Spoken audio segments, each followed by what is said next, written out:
Hey guys, the last video was the hot racing drive shafts. You can look up the number in the earlier video. Anyway, tonight we're going to do the torture test on the Yeti. I'm going to put it through some on and off throttle around the corners and just beat the crap out of it and see how the drive shafts last. Stick around, this ought to be fun.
All right, after all of that fun, throwing rocks all back up on my porch and all, to be quite honest, I really am that bad a driver. I wasn't trying to hurt it.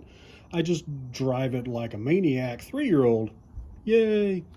Anyway, after all of that, they're a little bit loose on the shaft in the rear, but not bad.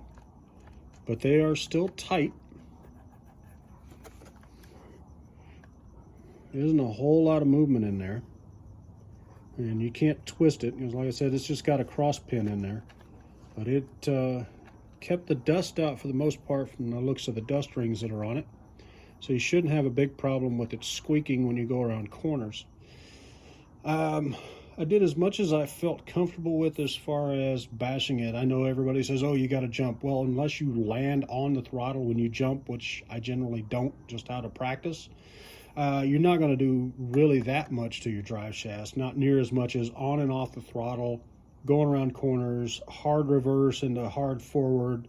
I mean, full throttle both directions, all of that stuff is really going to take a toll on this, as well as your differentials, of course. But really what we're talking about tonight is just these little old drive shafts. Like I said, it's got a little bit of play in it there, but I think that is mostly just the slop on the port for the pinion on that side. There's not near that much on the other end.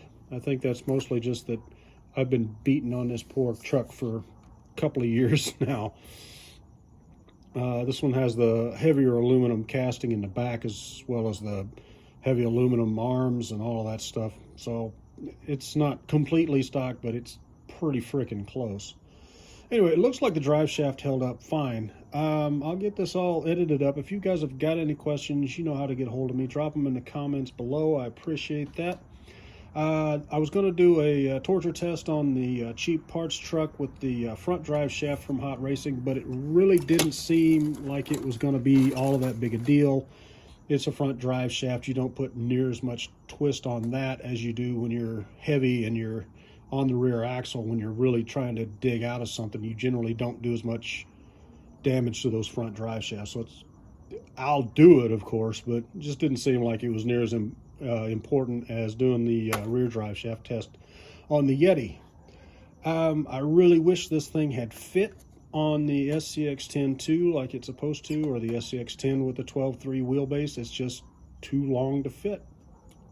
But it does seem like it's fairly durable. If I was a better driver, it wouldn't really be that big a deal because I'd be able to control it, but I really I'm just not that great on the bashers. Anyway, thanks for watching, guys. Have a good day. Good luck on the trails.